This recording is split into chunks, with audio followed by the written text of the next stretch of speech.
Hello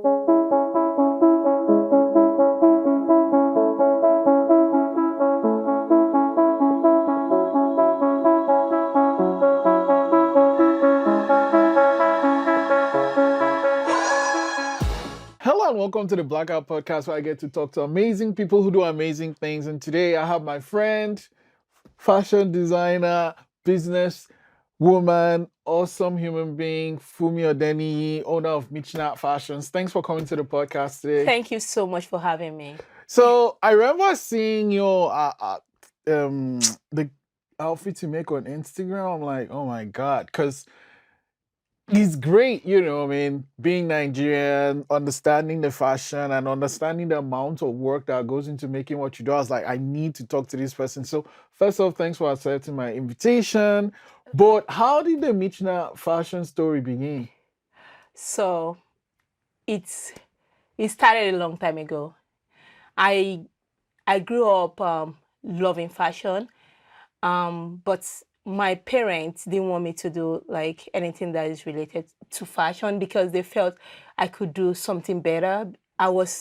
I'm very good with numbers. I'm very good with, maths and all. So they felt I could do better. I don't And like my mom, maths. I don't like maths. and my mom, she kind of has an accounting background too. So like she just wanted me to be like an accountant. I remember finishing from secondary school and she got me the ATS from like the foundation of ICANN exam. I'm like, I'm not ready, but that was it for me. Right from time they wanted me to do something else, but I've always loved fashion. I made my first outfit at the age of 10. But it's funny that, I've always told people like, I grew up seeing my mom had a sewing machine at home, but I never knew that it's just, I'd say this past few days, I was sewing, I was talking to my mom on, via camera, WhatsApp video, and my uncle was there. My uncle was like, you're actually doing, like, it runs in the blood that, so apparently my mom's mom, like my grandma, I didn't meet her because she was late when I came to life. She was actually a seamstress. Oh, so see. right, like I was so excited with that news. I just got to know like she was a seamstress. He even told me that she was like the head of the their thing then back then. Like their union. Yes. I was like, wait a minute. Wow. Although she stopped, she then went into business. Probably, it wasn't paying off because I mean, with fashion is you need to have the right clients to pay you for, for all the amount of work. So, but I'm like, now it's adding up. Because before now I thought, oh, why Where did it come from? Because it just flows naturally, But now it's added up. Now I knew my source. It came from, it's in the blood, yes, really. Like you said you made your first outfit at 10. How? Like, so like I said, my mom used to have a sewing machine at home. And she used to buy scraps. Now, adding up, she got that from her mom, But my mom never sew. Like she added there. And for me, I picked it up. I had a neighbor that used to be a seamstress. That was a seamstress. So I would sit down around her, just watch her do things.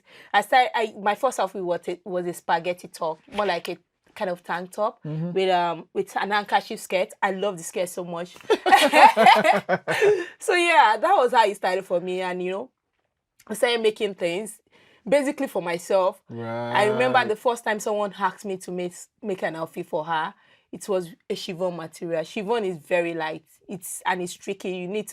I struggled a lot. I made it like in my head. I was like, no, this is not right. But she loved it. So that was the very first time I was able to make an outfit for someone. But it was just like friend. Right. But apart from that, no, it's just making for myself, my friends, family. Yeah. And then, I mean, so did you become an accountant? Or Yeah. So your mom got what she wanted? Yeah. She got what she wanted. Let's talk about the accounting thing. It's one thing being good with numbers, but like, yeah, what accountants do is like magic to me. So did you ever like anything about accounting at all? I love. If I'm not sewing, I'll go back to accounting. Holy shit! Okay. Yeah, I love numbers, especially when I love misery. Like, I think I function more with trying to reconcile accounts, looking for numbers that are missing. What is that? Trying to figure it out. Yeah. Yeah. So yeah, I totally love accounting. My experience of accounting is like in high school, in secondary school, I did accounting, and then you have to balance, like, you have to make one side balance the other side, and it never freaking balanced, man. You have to, okay, first off, it's about knowing where the thing goes, which one is expense, which one is this. I'm like, fuck this, I don't understand. And then it got even more difficult as it was going on. Did you ever practice as an accountant? Yeah, I did. So I worked in the financial sector for over a decade. Holy shit. Yeah, in Nigeria, I worked in Fidelity Bank. I worked in the Treasury Operation Unit. So I was able to know more about investments and also do like reconciling accounts and all that. So yeah, and when I moved here, I worked for a while. I worked with Capgemini. I was also doing like reconciliation of accounts, more of reconciling policies because they were handling RBC insurance. Yeah, so I was doing more of reconciling policy. And when they employed us, when they moved us to that desk, they moved myself and another friend that we started off at the same time. People were like, a lot of people were like, no, that place is like really tough. I enjoyed it. It was like, for them, I'm like, what you guys are doing, I can't do it. Like, this is the best fit for me. I enjoyed it. So yeah, I think it's just me. I love challenges. I love to look out for a solution for that. So yeah. Let's kind of rewind a little bit. What was the process for you moving from Nigeria to Canada? So I would say the plan started when I went to the United States to have my third baby, because that's the dream of every parent back home. You want to give your children the best, and those are one of the opportunities, especially when you don't have money to pay like for the international school. Right. So it's just more like planning in advance. So when I got there, I met a couple of other Nigerian women who also came. And at that time, there was Ebola outbreak in Nigeria. Wow. So, everybody were like, what's happening in this country? And one of my friends was like, she already got admission to come study in Canada and she's migrating. She was like, there's another way you can actually use to migrate. You can use permanent residency. I was like, okay, what do I need to do? And for me, one thing for me is I'm a go-getter. Once I set my mind on something, I go for it. So the moment she saw that seed in me, I was like, okay. I got back home. I told my husband about it, but I mean, he didn't make any inquiry. He didn't do anything with that news. So I got back home and I was all on it. Did my research. Okay. I contacted some agency in South Africa. They help with migration. I got then I checked their review. People were like, no, you actually do everything yourself. I was like, okay, shoot, I'll do it myself. So I also make use of some resources I got online, joining some groups, which is, I think is something that has really helped me in every areas of my life, because I try to make research and I get the right information. Everything you need is right online, depending on what you grab. So yeah, I got all the information that helped me to migrate to Canada from, just from researching online, We came in through the federal skilled workers, like permanent residency, through the workers scheme economy. I can't remember what they call it right now. But yeah, it's more of you are highly skilled and you are applying for a job. And they were looking for an accountant. So I applied through that. And we were picked. And here we are today. Wow. So I'm curious though, from when you got that, you accepted, how long was that period from the acceptance to actually moving to Canada? So even from the after applying, we're one of the first set of people that did the express entry, because that was when they just started. Oh. So even to Nova Scotia, I had to apply through paper, send in through poster, we had to post it. Yeah. I had to post it. I think I used DHL, posted, and I didn't hear from them till about 9 months. I was already looking for other provinces, But I heard from them sometime in September, and I'll say from that time, we had to do our medical, get our passport and everything. So from that time that they told us that they were interested to go along with us, we then came in August. Oh, okay. So it's more like a year. Yeah, give or take. Yeah.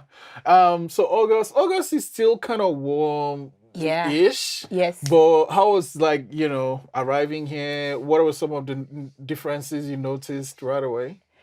So when we were migrating, my husband's uncle in Toronto told us to come in, during the summertime. That is freaking smart. So that you kind of like acclimatize gradually into the cold. You don't just come, Right. So we made sure we came in August. Yeah. And I would say when I came to Nova Scotia, I mean, before we came to Nova Scotia, we've always traveled.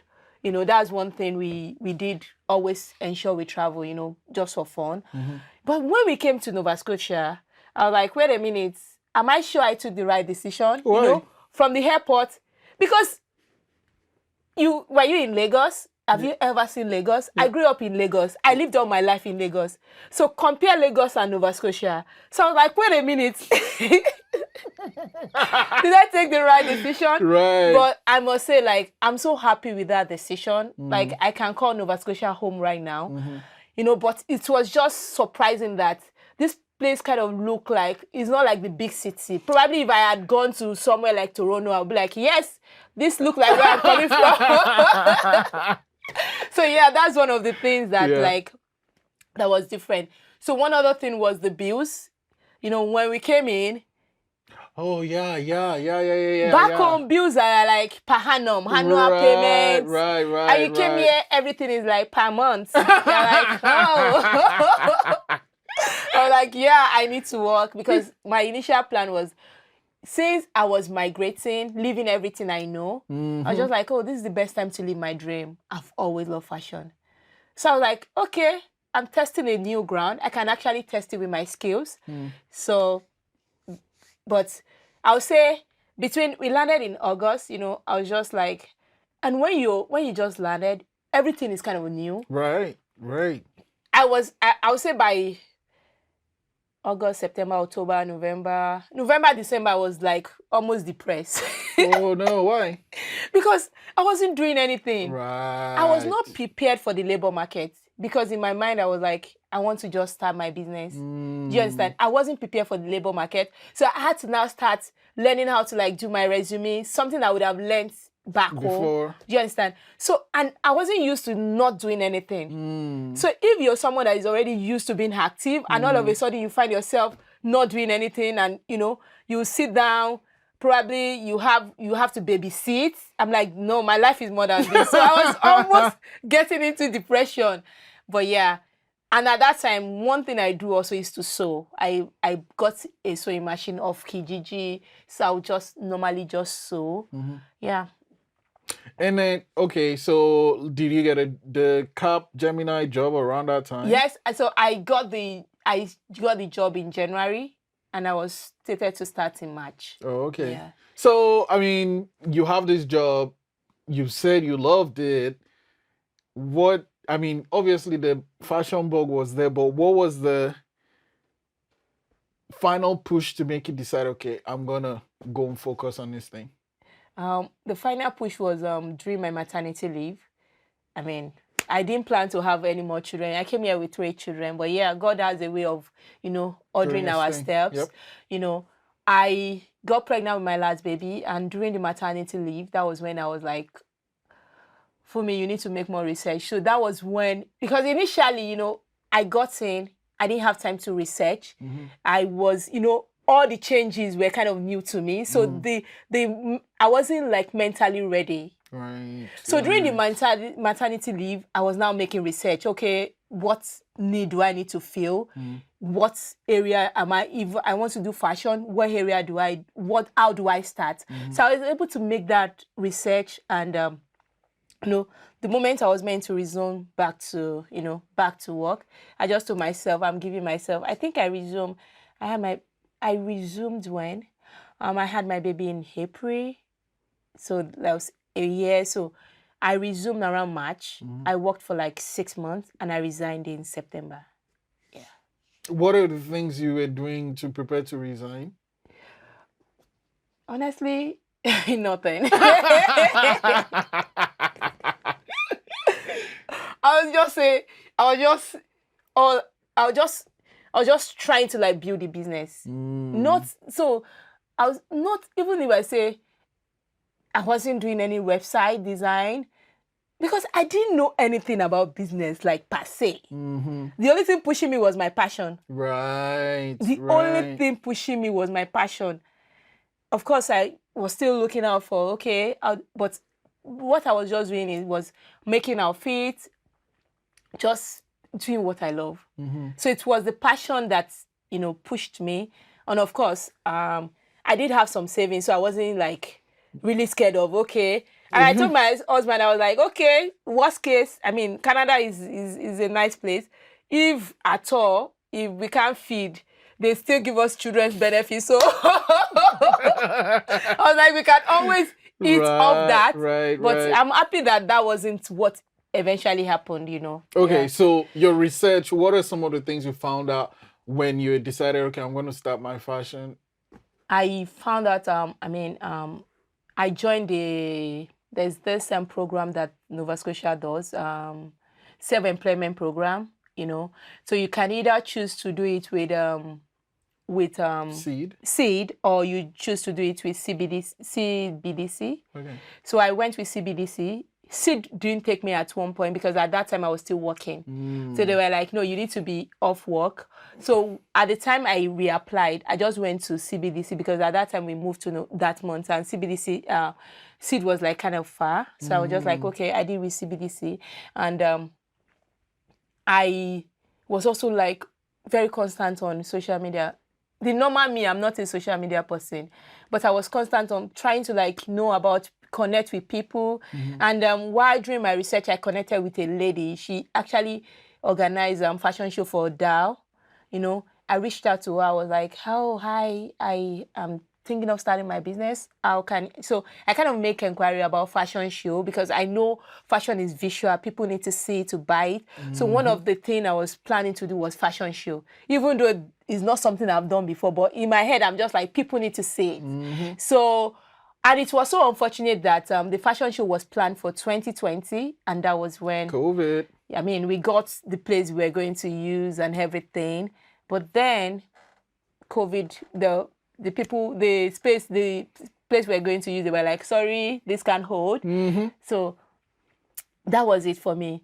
I couldn't do the fashion show. But one good thing was that I love to grab opportunity when I get see one. I was able to grab one opportunity, which was Solid Production. She was planning a fashion show, during, I think the show was around March, shortly before the lockdown. Do you understand? And, the lady I met connected me with Solita because she was like, when it comes to fashion, this is the person you should talk to. I sent her an email. We planned to meet. So when we met, she was like, oh, I love your fashion. I love the kind of fashion you do. Like, if I had met you weeks back, you would have been part of this show. I was like, no, it's not too late. I was like, it will take me not to sleep. I will make those designs. So I was able to quickly, like within days. How many outfits did you make? I made about 7 to 8 outfits. And she was so surprised. Within 3 days. I didn't sleep. Like, I would say that was because for me, it's an opportunity. Right. And I was so glad that I grabbed that because at that time, I was still planning my fashion show. But that didn't happen. But a lot of people started knowing more about my brand just from that show, And and also like during COVID, during the lockdown, I tried to maximize the use of social media because I realized everybody, right now, people are not on social media. People are busy with their lives. But then people were sleeping on social media. So I really maximized that too. That is something I was going to ask you because I love your Instagram. It's pretty like... How do you plan those? What posts you are going to put on? How did you amass so many followers? Because your follower number is I'm envious of it.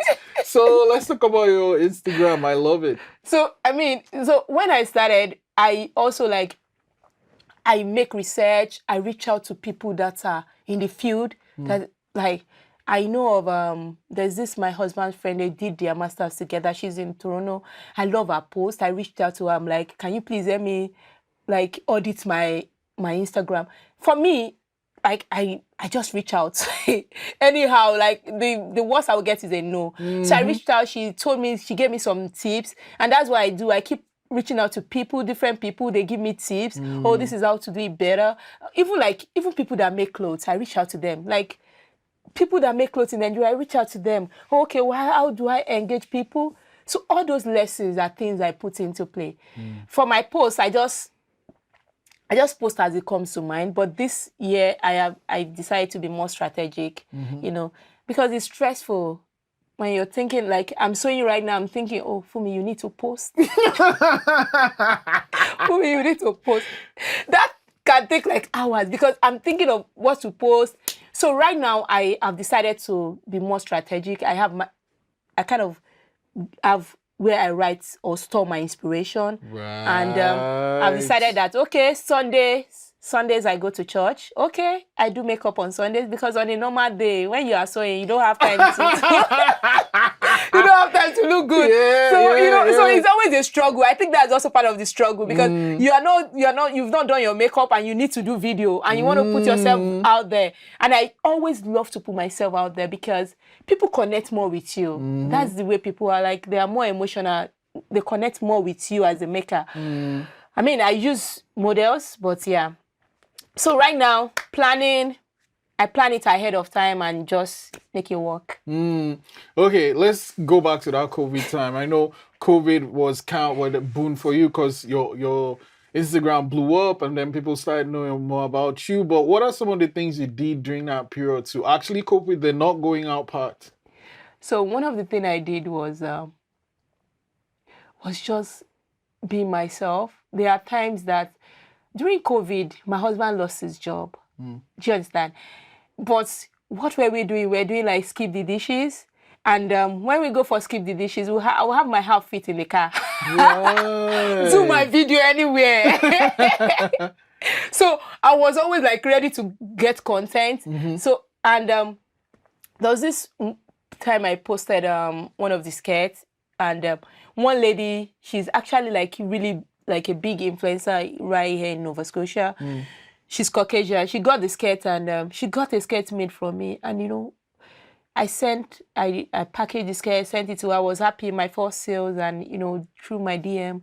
And she was like, oh, like, you charge so little for what you make. This is so amazing. I said, thank you. I love the feedback. She posted it and people were reaching out to me. Where is your website? So that really prompted me to start my website. I mean, I don't know how to make website, but my friend, he was like, you can do it. You can do it. I tried to use Wix because then there was lockdown. You can't get access to anybody. I tried to use Wix. That was like really hard. I'm not technically savvy. So I just went to Shopify. Shopify had templates. Everything. So I just started, one of my other friends told me that she's using Shopify. So that kind of made it easier for me. So I just started my website anyhow, just for people to come there and buy. But I mean, today my website is not so bad, but it can be better. Yeah. So that's one of the things I did, accessibility for people to be able to like easily buy straight from the website. Wow. Okay, so we talked about the business thing and stuff, but the actual sewing itself, do you have any process when it comes to sewing? So I do a lot of custom pieces because for me, it's more of bringing people's personality to their outfits. That feeling of specialty. This is my own thing. Yeah, this is my own thing because that's what I realized. People want to feel special. So that is my core area, core business. I mean, I do have some lines that I easily sell, probably bumper jacket, sweatshirts, sweaters. Those are like probably for markets when I go for trade shows and pop-up market. But the core of my business is custom. So people, they reach out to me. If they like any of my design and they want it altered in one way or the other, we do that. Or if they want something specially made for them, I'm able to like sit down with them, try to rub minds to see where they're actually going. And, you know, my mission is just to bring their fashion dream to life. Wow. Wow. Okay. So I'm going to use myself as a guinea pig now. I send you a DM or go on your or your website. I'm like, I want to make a shirt. Yeah. What happens? So yeah, you reach out to me. We're able to like agree on a design. Okay, that's the part that actually stands up for me. I don't know how to I'm like, okay, maybe I say a shirt, like I'm saying something similar. What happens? Do I choose the material or? Yeah, so what I do is, because for everybody, you actually have that design in the innermost part of you. I don't think so. I can't design anything. No. Like you have an inspiration. Right. There's something that you really that inspires you. Do you understand? So the only thing is I need to connect to that your inspiration. Once I connect to that your inspiration, we're able to like, okay, I can, you know, we decide on the design. Then I'm able to like send you swatches. You know, if you like anyone, we go ahead with that, and you know. Where do you source your material though? Because this isn't very, you know, this is like super African, your material. Yeah, Nigeria. How does that affect the pricing? Sometimes online, if I need something really fast. How does that affect the pricing though? Not so bad. Okay. Yeah, not so bad. Okay. Yeah, because I'm like, you have to ship it here. Yeah, first, you have to use cargo and ship it in. Yeah, it's not so bad. God. Okay, so we agree on the swatch. I'm like, this is the one. Then what? We agree on the swatch. Then I know your size. I have to work with your size. You know, once I work with your size, then I ask for I send you like an invoice. You make the initial payment. Once you make the initial payment, I proceed. Yeah. Yeah, see, this is the thing I tell people, you know, you gotta get that first payment, man. You gotta get that first payment because people are like, oh, yeah, you know, hook you up. Nah. The truth of the matter is we all learn. When I started, oh my goodness, I'm not serious note because it's something I'm passionate about. Right. Just tell me, just give me your vision. I will bring it to life without even collecting kobo. Show this that. So we all learn. Yeah. Over time we learn because at the end of the day, it's not passion does not pay the bills. Dude, especially here. Passion does not pay the bills. Yeah. And you know, for that passion to be sustainable, you have to get paid. And you know, one thing I'm also learning right now is the value we place on ourselves that people will buy. So if you tell them you're cheap, they're not even just cheap, they will not prioritize you in their payments. Right. I mean, this is the year for me. I'm getting better. Right. I told my kids, like, we are talking about iPhone, for instance. It's the value iPhone plays on it. Yeah, they're like, it's not a crappy phone, but it's not. But they like price it out of. See, I got a wristwatch for my son, TikTok 4. You know, kids are so high, like they really love TikTok wristwatch. I don't know. It was like, oh, I want TikTok. TikTok 4 is like their latest. I got this phone for his Christmas gift, and in less than a month, the wristband broke. I'm like, this is crappy. So in my head, one thing I learned from it is how you package yourself. It's your brand, man. And you do your branding. Yes. So if you're making people see you as, then people will take you like that. I mean, I'm still learning. Do you understand? Wow. Okay, so anyway, yeah. I paid that initial payment. Yeah. So once you pay the initial payment, I'm able to like bring it to life, and I give you the days it will be ready. Then yeah, shoot. Like a typical shirt, how long will it take to get ready? On the average, orders take between 21 to 28 working days. Yeah. Sometimes my clients like to give me like more time. Yes, but yeah, 21 to 28 days is good. So like, you know, you're working on my shirt. Another client come and work on like, how do you say 2 or 3 people start the thing at the same time? How do you handle that overlap? You know what I mean? I mean, that's why I have 21 to 28 days. Like, so because some outfits can be done within 2 days. Right. Some outfits can be done within 3 days. Okay. But that is why I have that to accommodate others. Yeah. Yeah, to give yourself that space. Okay. Man, I'm having so much fun. I'm having so much fun talking to you. But I'm gonna let you go with this question though. You know something you said a lot in this discussion has been passion and passion and passion and passion. But you're lucky that you kind of found your passion as a kid, right? So someone is out there listening or watching the episode and they're wondering, I don't even know what my passion is. So how am I finding my passion? What would you say to that person? There's something you love. There's something that you love. Even though you don't think of it at that time. I mean, when I was growing up, I was just sewing. I just wanted to sew. I didn't know that it's going to lead me here right now. Do you understand? But there's something that you just naturally just love. Sometimes it's just cooking. Like, I know how to cook, but you will not find me like at my leisure cooking. You understand? My free time cooking for what? I would rather be doing something, sewing. So there's something that naturally you just love. Sometimes it's just writing. Sometimes it's reading, because some people are editors. It just comes natural to you. Yeah. My son loves to fix things. So that kind of person probably will grow up and do something in that line. So it's in you. You don't need to find it hard. Just sit down and whatever.